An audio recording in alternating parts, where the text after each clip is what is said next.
श्री गणेशाय नमः। श्री सीतारामाभ्यां नमः। श्री हनुमते नमः। श्री उमापते नमः। श्री गुरुवे नमः। सब संतन की जय जय जय जय सीताराम। राधे राम।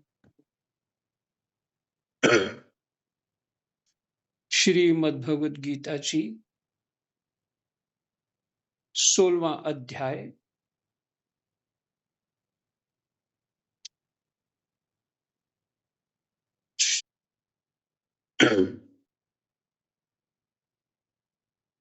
मुख्य बात है कि भगवान बता रहे हैं दैवीय संपदा और आसुरी संपदा।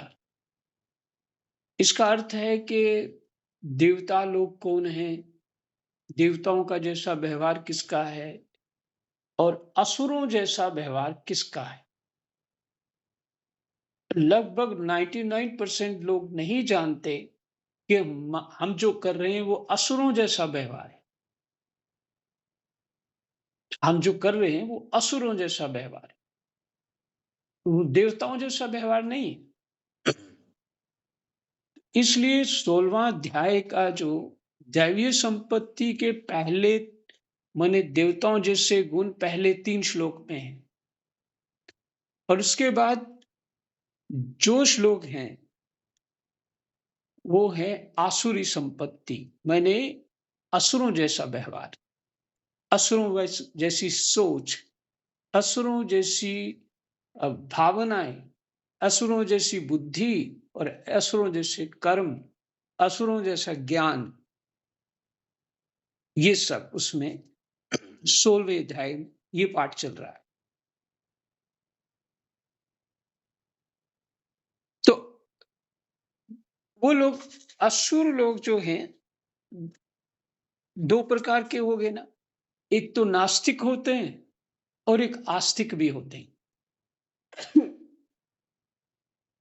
वानासुर का आपने सुना होगा, जितने भी असुर लोग हुए बड़े बड़े तप करके और फिर वो अपने अपने मन बुद्धि चित्त अहंकार शरीर को ही पुष्ट करना चाहते, अपना ही बोलबाला करना चाहते।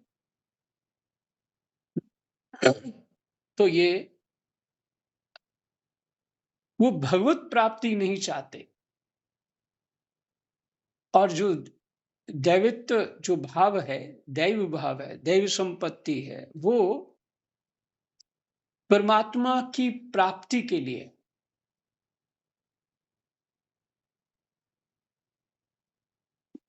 सुलोचना जी ने कहा कि समझ नहीं आया, थोड़ा क्लियर करने का प्रयास किया है। अगर कुछ नहीं ठीक से समझ आएगा तो फिर से फोन पे बात कर लेंगे। Sita ji, thank you madam. जी।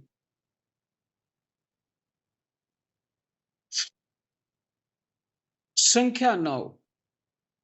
इस पूर्वोक्त नास्तिक दृष्टि का आश्रय लेने वाले जो मनुष्य अपने नित्य स्वरूप को नहीं मानते,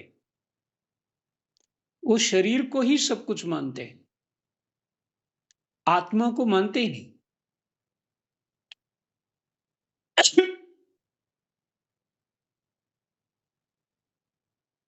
उनका ये भाव होता है कि अभी जो खा पी लो कर लो वही सत्य है, बाद में किसने देखा, वो देखना चाहते हैं।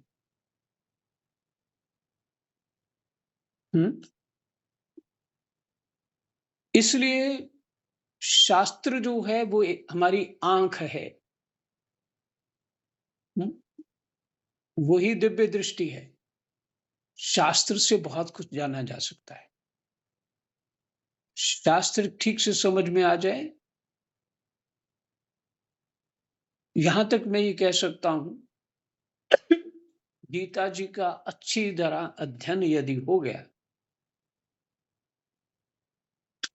कोई भी डिग्री करनी है आपने, आपको बड़ा सहयोग होगा, क्योंकि अपनी मनोवृत्तियों को दूसरे की मनोवृत्तियों को, अपने कर्तव्य को, अपने तप को, अपने धर्म को ठीक-ठीक जानते हो। इसलिए अपने कर्तव्य कर्म ठीक-ठीक जान पाओगे, कर पाओगे। तो बच्चों को समझाना नहीं पड़ेगा कि तुम बार-बार कि तुम पढ़ो, पढ़ो, क्योंकि वो जान गया है। इसलिए गीता जी 10-12 साल के बच्चे को शुरू हो जानी चाहिए।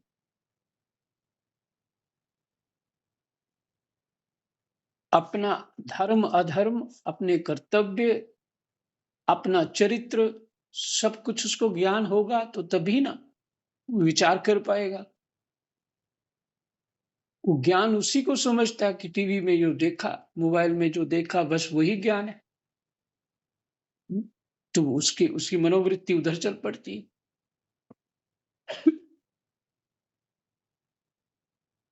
तो इस पूर्वोक्त नास्तिक दृष्टि का आश्रय लेने वाले संख्या 9, जो मनुष्य अपने नित्य स्वरूप को नहीं मानते, अपने नित्य स्वरूप माने आत्मा, आपने अक्षर अक्षर का भी बात सुन ली, क्या है? प्रकृति पुरुष की भी बात सुन ली, क्या है? क्षेत्रज्ञ की बात सुन ली, क्या है? जड़ चेतन की भी बात सुन ली, क्या है?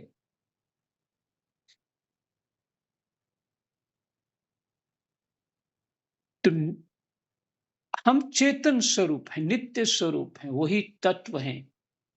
जो तत्व सर्वव्यापक है, वही तत्व है। जो मनुष्य अपने नित्य स्वरूप को नहीं मानते, जिनकी बुद्धि तुच्छ है, और ध्यान देने योग्य बात यह है, सावधानी, कि कौन कह रहा है, किसको कह रहा है। भगवान श्री कृष्ण कह रहे हैं और अर्जुन को बता रहे हैं। कितनी गंभीर बात है। और भी गंभीर ये है कि वो युद्ध भूमि में ये उपदेश कर रहे हैं।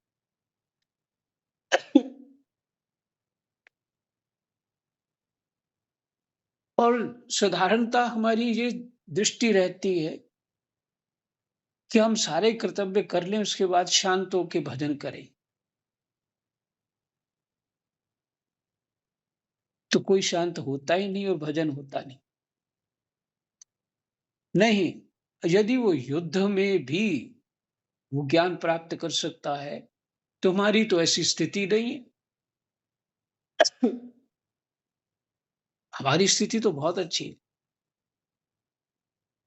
इसलिए हमें अधिक समझ आना चाहिए। जिनकी बुद्धि तुच्छ है, जो उग्र कर्म करने वाले और संसार के शत्रु हैं, उन मनुष्यों की सामर्थ्य का उपयोग जगत का नाश करने के लिए ही होता है।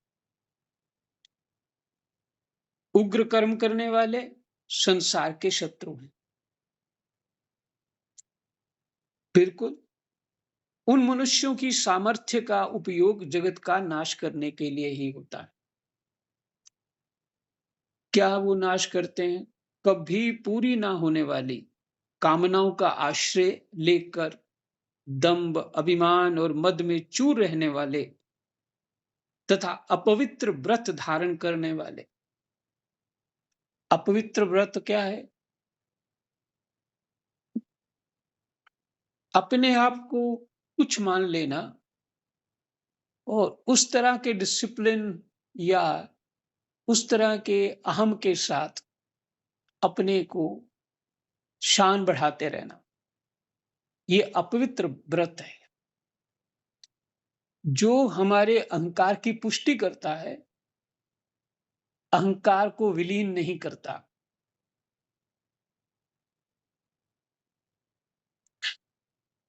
तो हमने देह अध्यास का पक्का साधन बना लिया और वही शिक्षा दूसरों को देते हैं। तो ये है क्या? अपवित्र व्रत है उनके। व्रत मैंने संकल्प। कभी पूरी ना होने वाली कामनाओं का आश्रय लेकर दंभ, अभिमान और मद में चूर रहने वाले तथा अपवित्र व्रत धारण करने वाले मनुष्य मोह के कारण, अज्ञान के कारण दुराग्रहों को धारण करके संसार में विचरते रहते हैं।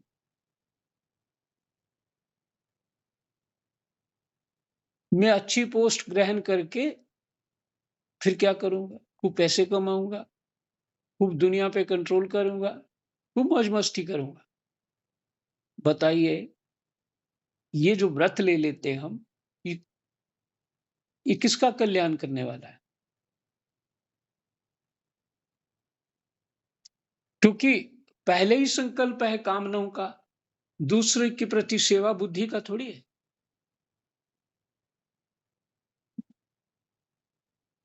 और एक बार कोई अच्छी पोस्ट पे चला गया, उसके बाद घर में बाहर वही व्यवहार रहता उसका।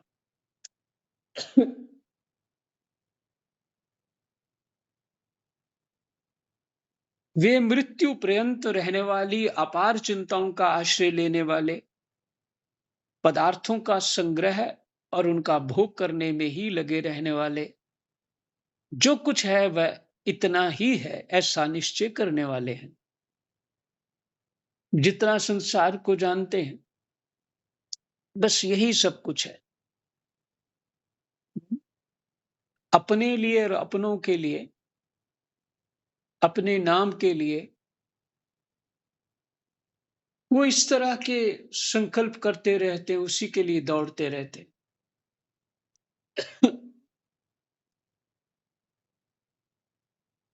वे आशा की सैकड़ों फांसियों से बंधे हुए, आशाएं बहुत होती हैं, सबसे होती हैं उनकी। कहते ये फांसियां हैं। आशाएं क्या है? फांसियां हैं। आशा की फांसियों से बंधे हुए मनुष्य काम क्रोध के परायण होकर पदार्थों का भोग करने के लिए अन्यायपूर्वक धन संचय करने की चेष्टा करते रहते हैं, जैसे तैसे धन मिल जाए, कुछ भी करना पड़े, कोई धर्म अधर्म का विचार नहीं, पर हमारी कामना पूर्ण होनी चाहिए।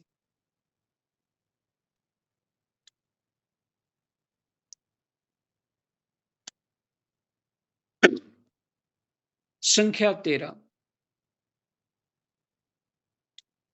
वे इस प्रकार के मनोरथ किया करते हैं कि इतनी वस्तुएं तो हमने आज प्राप्त कर ली, और अब इस मनोरथ को प्राप्त पूरा कर लेंगे।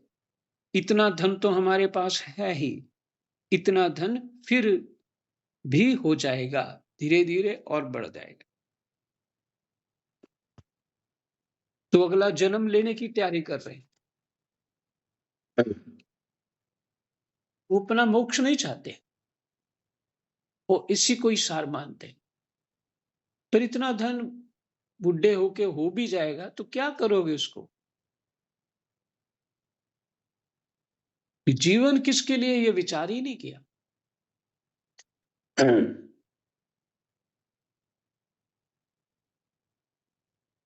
ये आसुरी संपत्ति जो है ना, इसलिए कह रहा था कि ये सब 99% लोग नहीं जानते कि हमारी स्थिति क्या है। असुर हैं कि देवता हैं कि मनुष्य हैं, ये नहीं पता लग रहा। वह शत्रु तो हमारे द्वारा मारा गया, और उन्हें दूसरे शत्रुओं को भी हम मार डालेंगे। संख्या 14 है श्लोक की। वह शत्रु तो हमारे द्वारा मारा गया, और उन दूसरे शत्रुओं को भी हम मार डालेंगे। हम ईश्वर सर्वसमर्थ हैं, हम भोग भोगने वाले हैं, हम सिद्ध हैं, हम बड़े बलवान और सुखी हैं।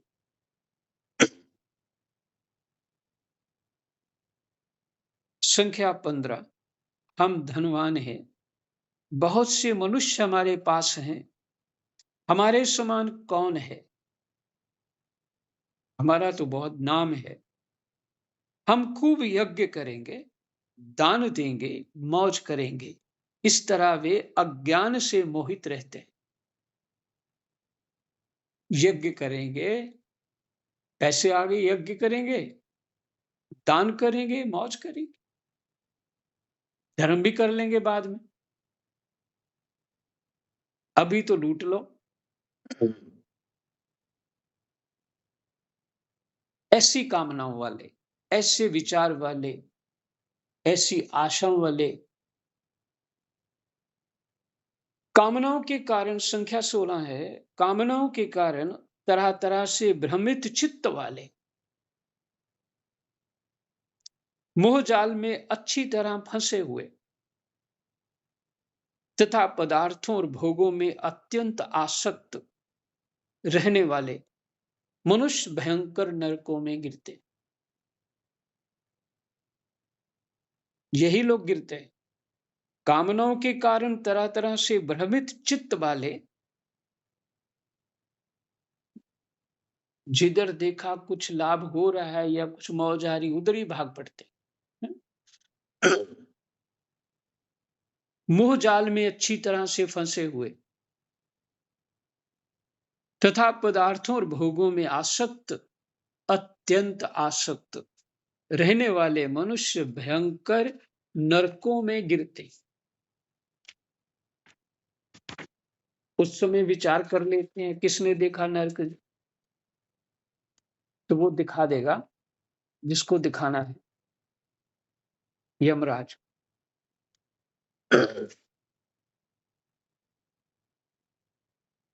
संख्या 17, अपने को सबसे अधिक पूज्य मानने वाले,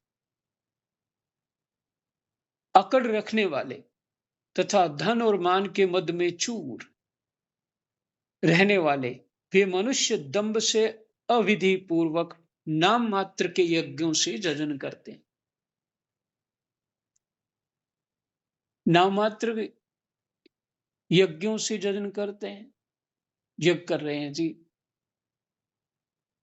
ले आओ 2 टीन घी, रामदेव का। जी रामदेव तो गाय का ही बेचता है, पर शुद्ध देसी गाय का घी चाहिए होता है वहां पे। और किसने किस गाय का, कौन सी गाय का होना चाहिए, और उसकी धोते समय किस पात्र में धोया इत्यादि, ये सब बहुत बहुत गहरी बातें जान करके फिर वो देवताओं को अर्पण किया जाता है यज्ञ में। इधर जो तिल इत्यादि, जौ इत्यादि सामग्री होती, चारू जिसको बोलते हैं, उसका ठिकाना नहीं होता। ब्राह्मण कौन सा पकड़ लिया सस्ता, बेचारा बड़ा त्यागी है, और उसी से कराएंगे। पर उसको विधि का ज्ञान नहीं, और अपने जीवन में उसको जो ब्राह्मण का कर्तव्य वही कर सकता है जो संध्या सुबह शाम दोपहर करता है, और जिसका यज्ञ उपवीत 11-12 साल में हुआ हो, उसके अंदर ऐसी समर्थ होती है। ये शास्त्र ज्ञान से संपन्न होता है, उसके अंदर ये समर्थ होती है। तो सब कुछ नाम मात्र का हो गया है ना। घी भी ले आए, सबके लिए आए, तिल फिल ले आए, सब कुछ पंडित जी को पैसे दिए, वो ले आए दुकान से। अब तिल को कौन साफ कर रहा है, डालो इसमें घी, और स्वाहा स्वाहा करो, तो उल्टा प्रभाव हो जाता है। और कहते हैं कि हमने वो वायु का शुद्धिकरण कर रहे हैं रामदेव के घी से, ये दूसरे घी बहुत सारे हैं। बिलायती गाय का घी माना नहीं जाता घी है, ना दूध माना जाता है।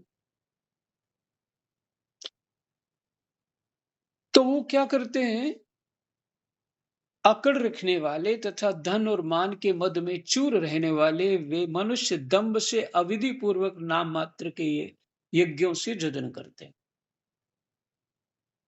और जो दैवी संपदा वाला होता है, वो ज्ञान यज्ञ करता है, उसको पता है कि कलयुग में ये यज्ञ नहीं संभव है। जी, कौन सा यज्ञ संभव नहीं है? जो चारु इत्यादि से द्रव्य यज्ञ होता है, ये संभव नहीं है।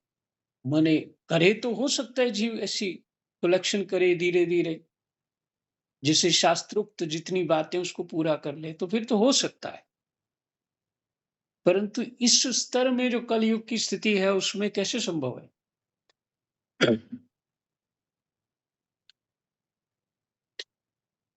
तो वास्तविक यज्ञ जो कलयुग में हो सकता है, ज्ञान यज्ञ अर्थात सत्संग,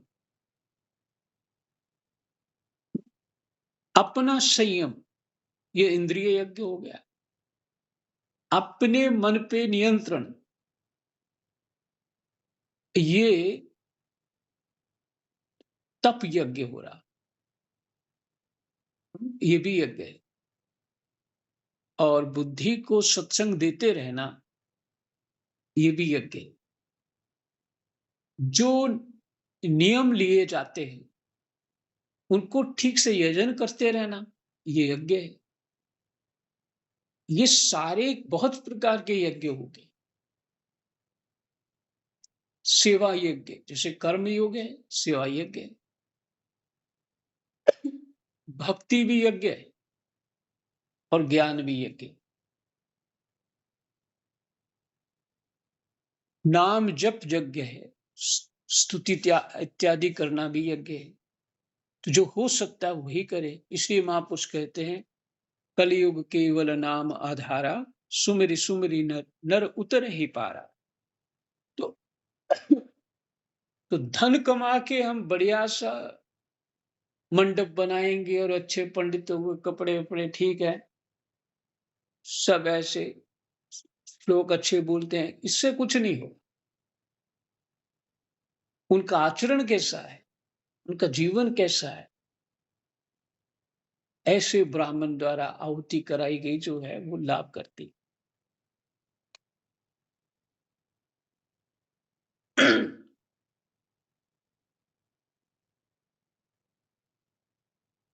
संख्या 18, वे अहंकार, हठ, घमंड, कामना और क्रोध का,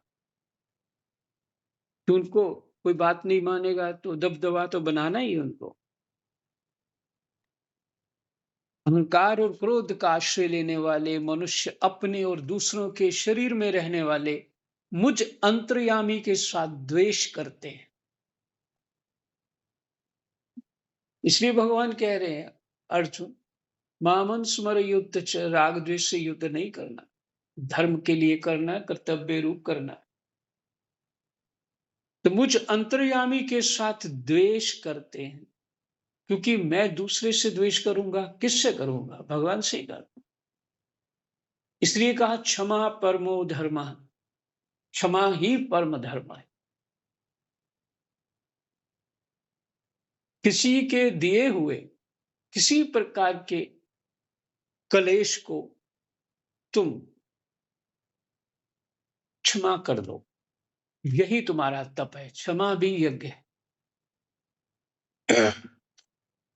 और तुम हर समय उसको लिए खड़े रहोगे, उसको सामना करने में, उसका प्रत्युत्तर करने में खड़े रहोगे, तो ये कोई द्वेष ही हुआ कि तुमने ऐसे क्यों किया, तुमने ये क्यों किया। अरे तुम ये मत कहो, अपने आप तुम जैसा करोगे वो अपने आप उसकी बुद्धि में समझ आए, तुम्हारा व्यवहार कैसा है, कहने की कुछ जरूरत नहीं। और तुमने उसको सहन कर लिया, अर्थात उसका सारा पुण्य तुमने ले लिया। ये प्रश्न मैंने मथुरादास भक्तमाली जी को उनके आश्रम में गाड़ी से छोड़ने जा रहा था, प्रश्न किया कि जो बिना कारण से दूसरे को कष्ट देते हैं, क्या उनके साथ कैसा व्यवहार करना चाहिए? तो बाबा बोले, जो उसको सहन कर लेता है और शांत रहता है, वो उसका पुण्य ले लेता। अब देखिए संत लोग पुण्य नहीं चाहते, लेकिन वो किसी को कुछ कहते नहीं। उसके सारे व्यवहार प्रकृति के हैं। तो प्रकृति से मुझे ना अपने शरीर से संबंध है, प्रकृति का है वो, और ना दूसरे के शरीर और कर्म धर्म से मुझे कोई कर्मों से या द्वेष जो कर रहा है उससे कोई मुझे संबंध है।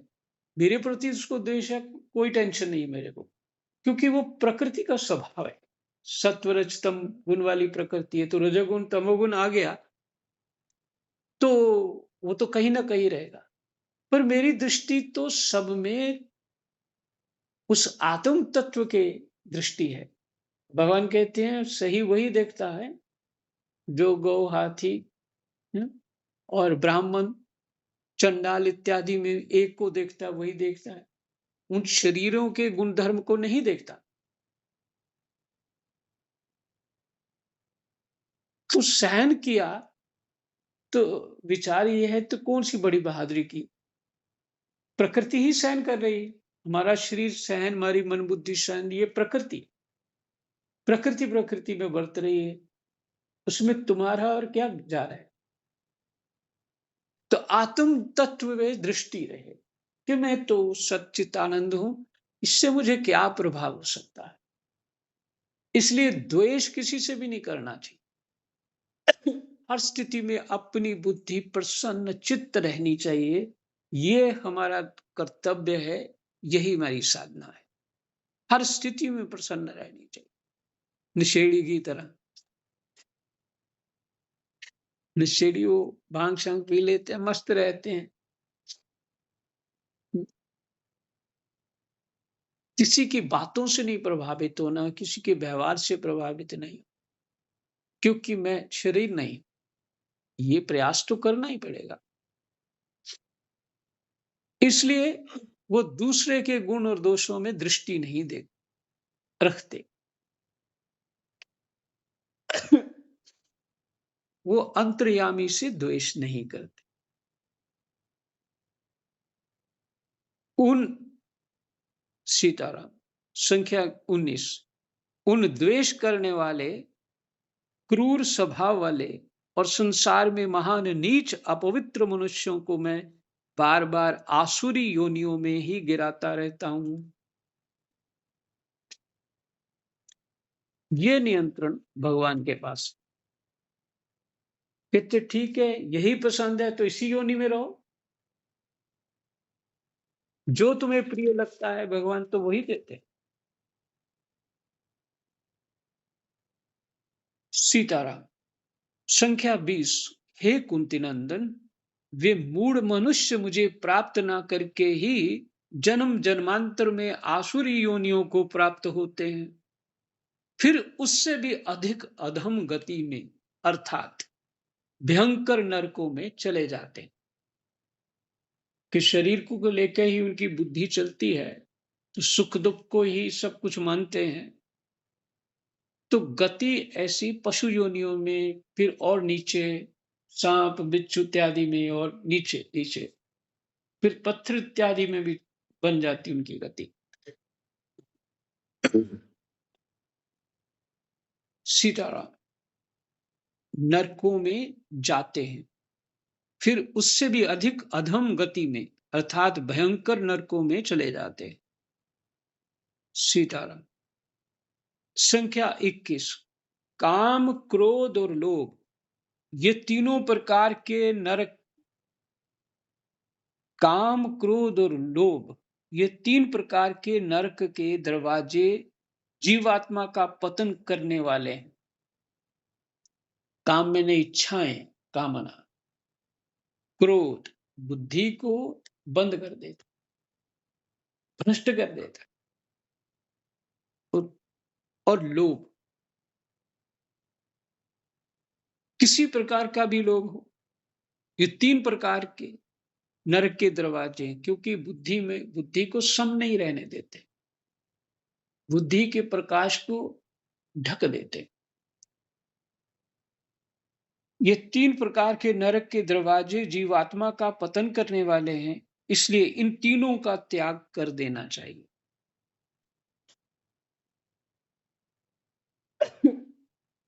सीताराम। संख्या 22। हे कुंती नंदन, इन नरक के तीनों दरवाजों से रहित हुआ जो मनुष्य, इन तीनों दरवाजों से रहित हुआ मनुष्य अपने कल्याण का आचरण करता है, अपने कल्याण के लिए शास्त्रोक्त आचरण जो कहा गया है वो करता है, वह उससे परम गति को प्राप्त हो जाता है। संख्या 23। जो मनुष्य शास्त्र विधि को छोड़कर अपनी इच्छा से मन माना आचरण करता है, वह न सिद्धि को वह न सिद्धि को और न सुख को और न परम गति को ही प्राप्त होता है। तो ये आसुरी संपत्ति वाले मनमाना आचरण करने वाले होते हैं, शास्त्र के अनुसार जीवन वाले नहीं होते। वह ना सिद्धि, सिद्धि का इन्होंने अर्थ किया अंताकरण की शुद्धि, ये है सिद्धि हमारी जीवन में। बहुत ही अच्छा लगा मुझे शब्द, ये अंताकरण की शुद्धि, यही सिद्धि है वास्तव में। ना सुख, सुख इंद्रिय नहीं, इंद्रिय सुख सुख नहीं, शांति ही सुख है।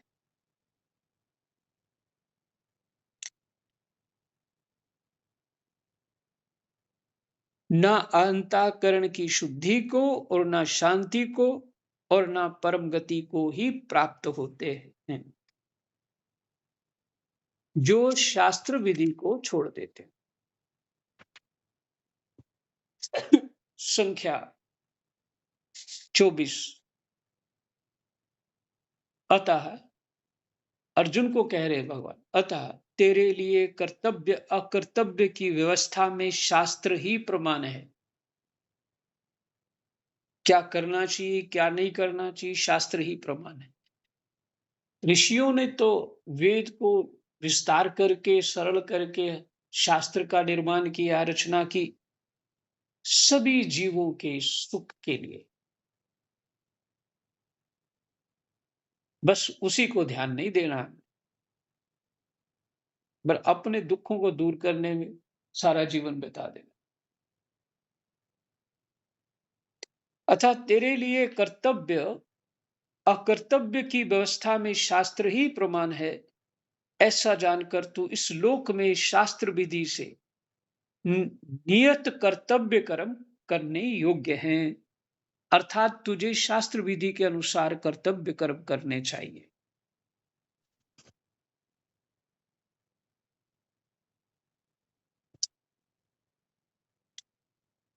ओम तत्सत। श्रीमद् भगवत गीता उपनिषत्सु ब्रह्म विद्यायां योग शास्त्रे श्री कृष्णार्जुन संवादे देवासुर संपदि विभाग योग नाम षोडशो अध्याय। जय जय सीताराम। राधे श्याम। कृष्णाय वासुदेवाय हरे परमात्मने प्रणतः क्लेशनाशाय गोविन्दाय नमो